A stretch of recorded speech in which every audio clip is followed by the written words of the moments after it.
Welcome back. I'm Mike Brown, and this is episode 3 of Worlds Collide. This episode contains some mild violence. It also contains spoilers for the first adventure of the Candlekeep Mysteries official D&D book. Today, we're going to just jump right into it. Thank you so much for listening, and I hope you enjoy. Ryan, I play Gar. I'm Melina, I play Milla. I'm Alex, I play N64 Mo, also known as Ninty. I'm Alyssa, and I play Niatu.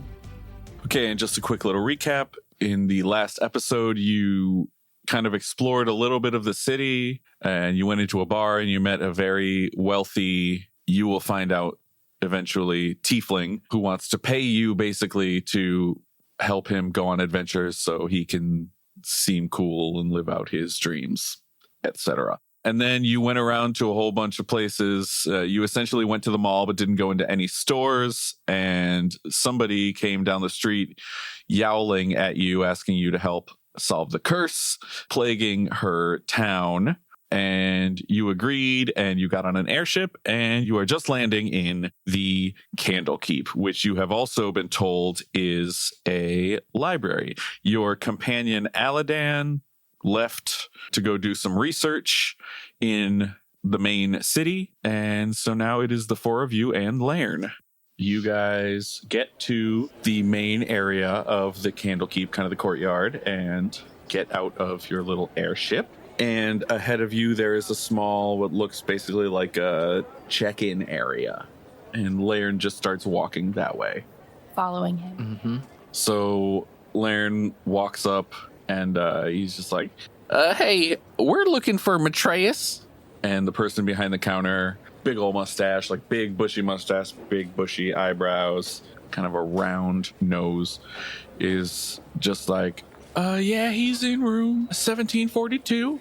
And Lairn just goes, Fistandia's old room? And the guy's like, yeah, that's the one. He was looking for pocket dimension, you know. And Lairn turns around and is like, all right, let's head up. And so you head up to the room, and you find basically an empty library room.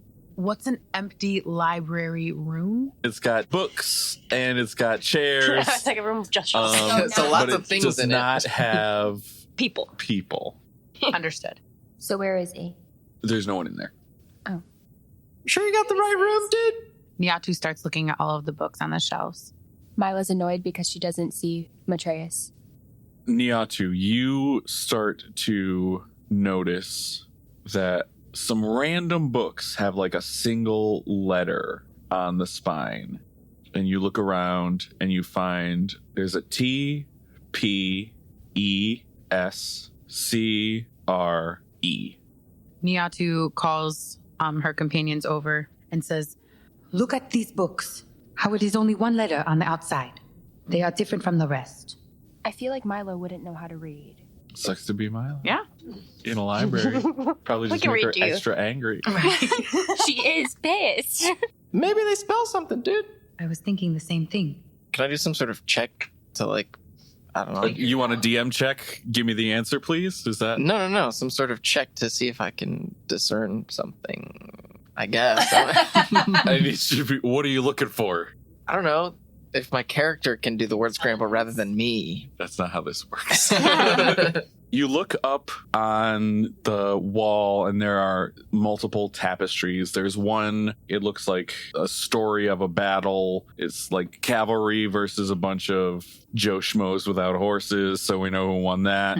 There's another one that is a king on a throne with his crown and scepter. There's one that is just the ocean with fish kind of jumping out and a big bright sun in it. Like, have we shown Lairn? Would he know? I mean, or could we just ask? I need to get rid of Lairn as soon as possible. Everybody roll a investigation check. You have disadvantage. Yeah, I have disadvantage. You have disadvantage. Reminder, the disadvantage is because they got too drunk and couldn't hang. I only have 4. Plus mine is 10 total. 15. Well, I got a 19 first, and then I got a 3. So that is 6 total. Ninty, as you line them up next to each other, you notice that most of them are the same color, but one of them is slightly darker, and that's the one with the S. I take that one off the shelf Cool. Now you got a book with an S.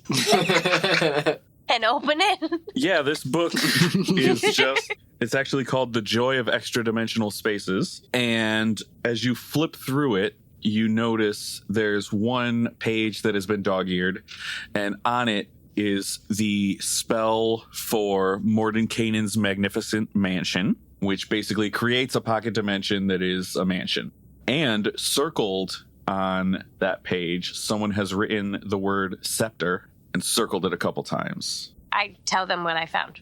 Scepter, I knew it. Oh, as Gar says the word scepter, basically an extra dimensional door just pops out of nowhere, and you can see through it a dude just kind of like hunched over looking at something on the floor. Matreus? No response. Are you all right? No response. Touch his shoulder? So in order to do that, Or you can need to I? pass through the door. Well, okay. I think you need to go through it, maybe. Yeah, I go through. Okay. So you have gone through the door. Nothing happens. I touch him on his shoulder now. Oh. Thank you so much. I have been trapped in here for so long. Oh my god. Oh my god. Oh my god.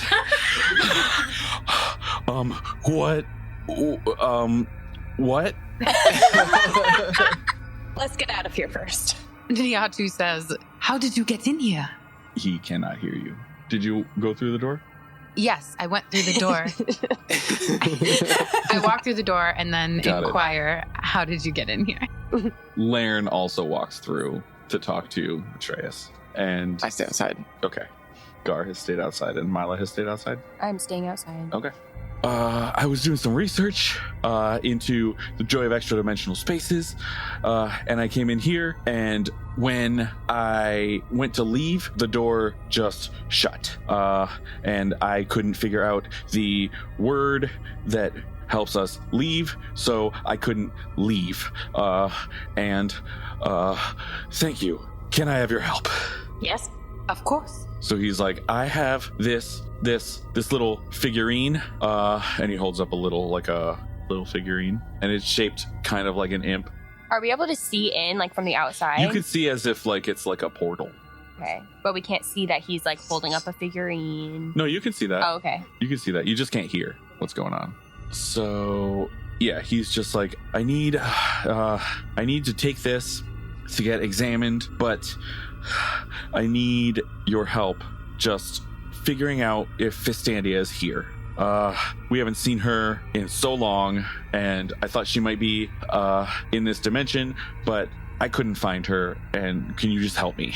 Who is Fistandia and why are you so out of breath? I'm out of breath because I just got really scared by someone shaped like some sort of device. And Fistandia, she is a leading scholar in pocket dimension magic. And why don't I calm down? And he's like, I need her help in order to get back something that I lost. Mila's curiosity gets the best of her and she enters the portal. What? Matreus kind of looks up at you and is just like awestruck and terrified somewhere therein. What's up? He's like, hi, I just got calm, but Not a hysterical person again. And then he calms himself back down. Why is he not scared of the 9-foot alien?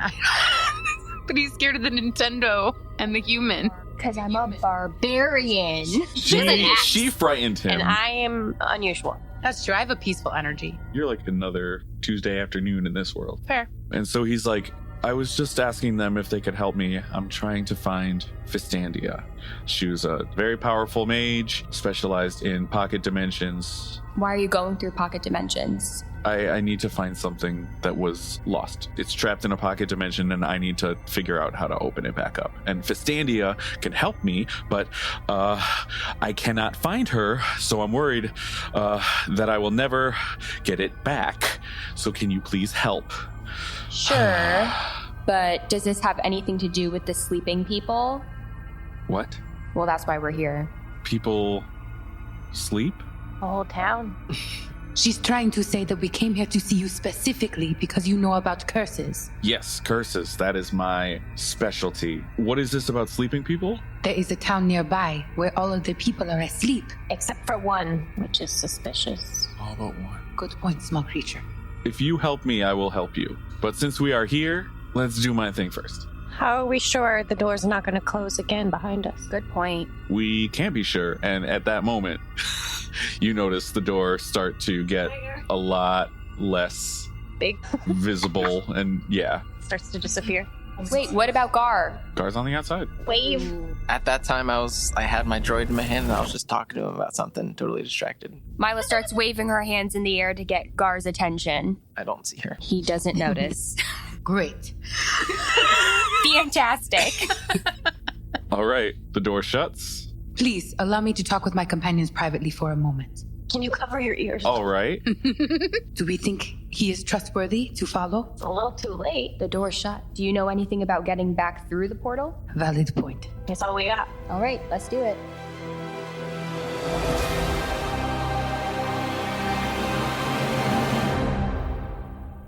Oh shoot, the door shut.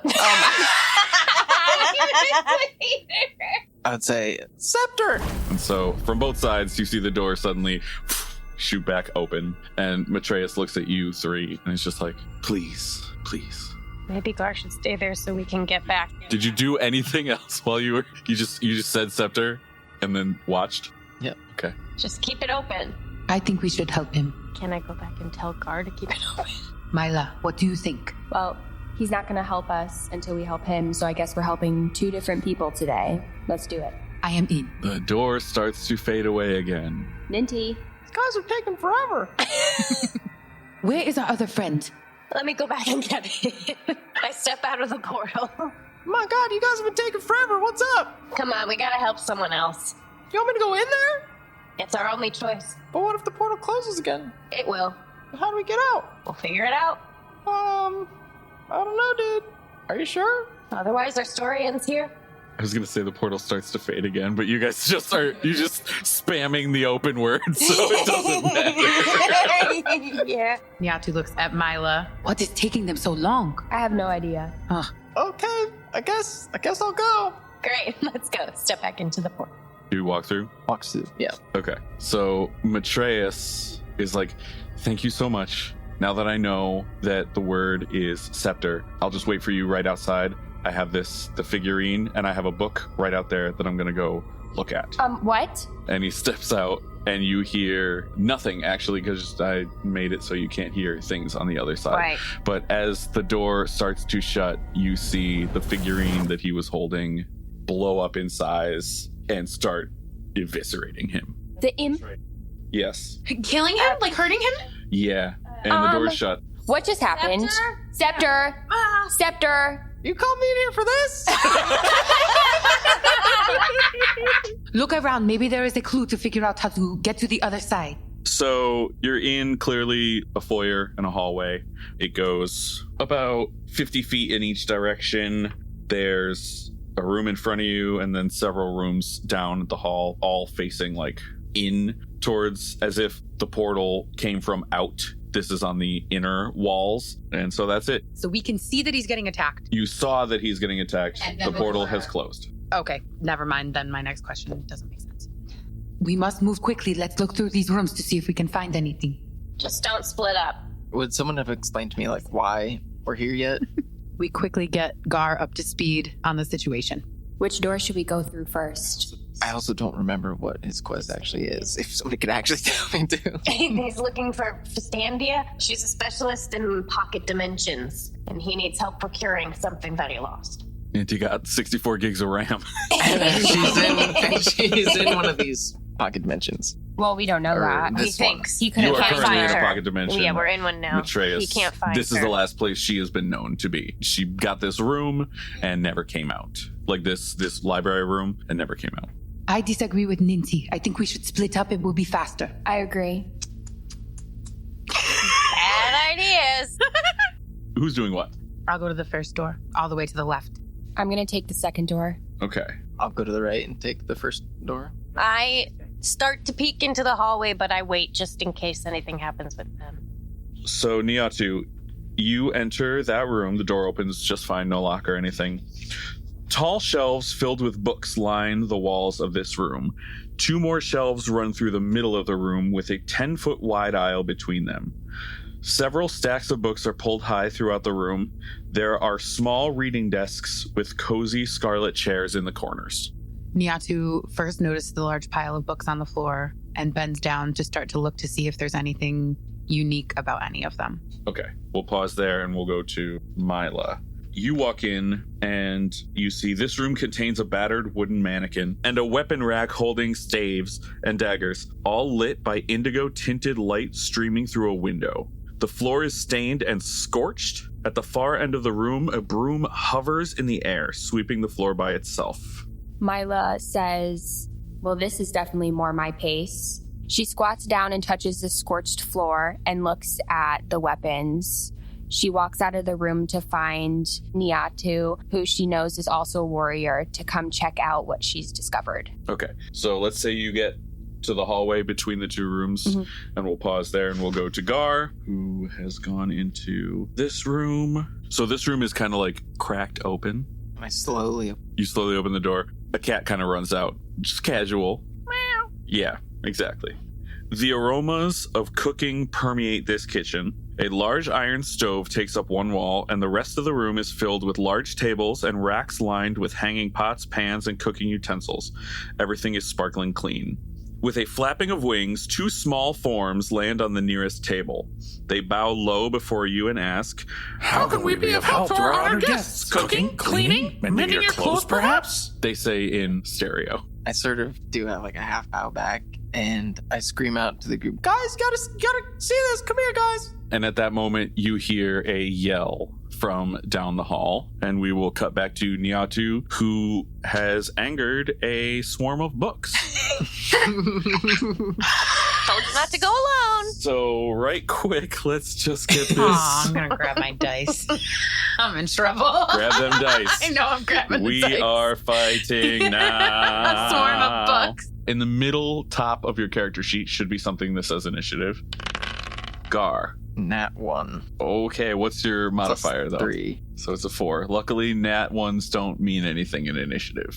Milla. 15. 15. Ninti. 19. And Niatu. 14. Are we all level 1? You're all level 1. Now, right now, Ninti's in the hallway. Mila's in the hallway. Gar is in the kitchen with Dinah. and and Niatu is with the books. So, Ninti, it is your turn. No pressure. Can I go toward? So yeah, it? you can move and you could basically get to the doorway to see inside, and you could see that Niatu is being attacked. Okay. About Thunderwave? Yeah. If I tell them to like hold on to something, would that? Can you read me the text? A wave of thunderous force sweeps out from you. Each creature in a 15-foot cube originating for you must make a Constitution saving throw. On a failed save, a creature takes 2d8 thunder damage and is pushed 10 feet away from you. On a successful save, the creature takes half as much damage and isn't pushed. Sure. So let's say if you spend your bonus action yelling at them to brace themselves, I will give them all advantage on their con saves. And by all, you mean people in the range of the spell? People in range, which you are not, but Right. the other 2 are. 2 of them are just Alyssa. Milo's right in the hallway, and Ninti got right up to the door. So it won't hit me? It will. It will hit It me. says save is DC 14. Yeah. Brace yourselves. And then I do Thunderwave. And so I'm assuming you guys brace. Niatu braces. Milla braces. Cool. So roll your d20 twice and take the higher result and add your con save modifier. 21. Okay, so 21, 17. 17. Okay, so you both make the con save. The swarm of books did not. So Ninti is going to roll 2 d8s. 4 and 7. 11. So each of you takes half of that. So we're going to round down. So each of you takes 5. Okay. Okay. And the swarm of books took 11. Okay, and the swarm of books is pushed 10 feet away, if I recall correctly. So it is kind of rocketed to the back of the room. So Niatu, you have a little bit of space to breathe. And you did a move, you did a bonus, and you did an actual action. So your turn is good. It is Mila's turn. Milla gets up from her crouched, braced position, runs into the room, and I want to use Stone's Endurance. So you would have used Stone's Endurance to mitigate the damage you just took from Thunderwave. Oh, okay. So roll a d12. You reduced the damage by 6, you only took 5, so you took nothing. Nice. I'm going to rage now. Oh, yeah. Okay. Milla immediately starts attacking the books. Okay, so you're going to run to the back of the room, and you're going to Yes. hit it with your axe. Yes. I'm assuming? Yes. Milla sprints to the back of the room, takes her axe, and starts demolishing the books. So you're going to roll, and add 6. 7 plus 6, 13. 13 will hit. Okay. So now you're going to roll a d8 and add 4 to that. 3 plus 4 is 7. 7. Okay. The books, you can start to see the pages are starting to rip. The leather is starting to peel off of the binding, but it is still kicking. And Niatu, it is your turn. Of note, I want to mention that Niatu finds a newfound respect for Milla after seeing her accomplishment there as a warrior, or her tactics as a warrior. Something we're realizing we have in common. Period. I would like to use my decanter of endless water. So Geyser produces 30 gallons of water that gushes forth in a geyser 30 feet long and 1 foot wide. As a bonus action, while holding the decanter, you can aim the geyser at a creature you can see within 30 feet of you. The target must succeed on a DC 13 strength saving throw or take 1d4 bludgeoning damage and fall prone. Okay. Yeah, you can do that. It's a straight strength saving throw. DC 13 strength saving throw, yeah. All right. What you got, books? Right? So let's see. 5 plus 0 is 5! 5. So it. I can do that, She math. was very proud. It gets hit. So roll the 1d4. I got a 3. Okay. These books are looking pretty bad, but they have fallen prone, which would be a lot worse for them if they had legs and couldn't just levitate back up. Yeah, but wouldn't the water damage the pages and the leather? Books hate water. Yeah, that's part of the bludgeoning damage. They're magic animated books. Can I take a potion? A health potion? Sure. 2d4 plus 2. 9. So you can't go higher than your hit point maximum. So you lost 5, you regained 9, which stops Brings me at back to 5. 11. So you're back to full health. Next up is the books. Ah, sure. So it fell prone, but it doesn't need to get up or anything because it's a levitating group of books. So it rushes Niatu and uses their attack book club. And they're going to roll to hit. Okay, so they got a 16. Armor class? Yes. 16. Okay, so a tie goes to the roller. So the books rolled the dice, so they win the tie. So they hit. So it is going to do 5 damage. That's with the plus 4. Well, glad I took that potion This is a because plus 2. 2d4 now plus I'm 2. not as far behind. It was a 1 and a 2. Screw you, books. Yeah, I don't think that's the right message. I take that back. Sorry. There's a special thing in here. No, it's actually only 2 damage. Hallelujah. And so now the books are next to Niatu after just forcing her to join a book club. And it is now Gar's turn. I leave the room and go down the hall as far as I can. Oh, yeah. Forgot about that. Yeah. Okay, we'll He say might you be can there. get to the... What's your speed? 30. 30? Okay, you can get 1 square away from the door. All right. That's probably all I can Yeah. I'm gonna do. Actually, you could dash and move your speed again, but That's then you won't be true. able to do anything in there. Is the dash my action or bonus action? Dash is an action. If you were a rogue, you could use cunning action dash to make your dash a bonus action. It is Ninty's turn. Thunder wave? Okay, so everyone make your saves. You are now close enough.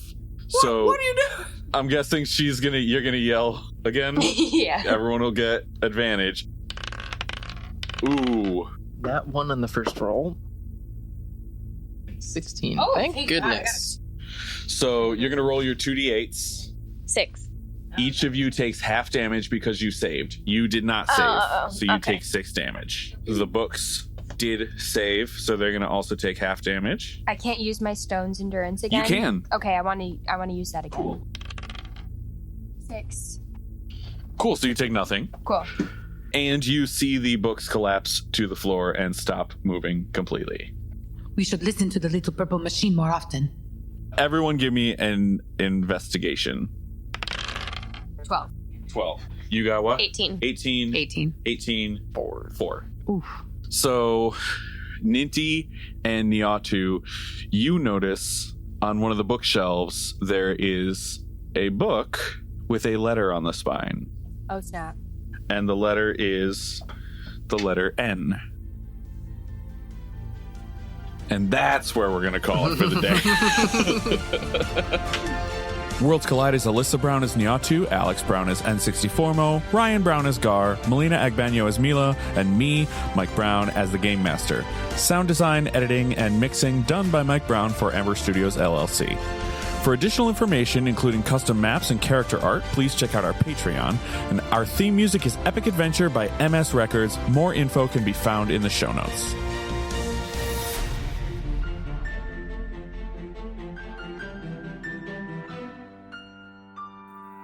Battered woman, wooden, not woman. A woman mannequin Battered stands in the woman center of the room.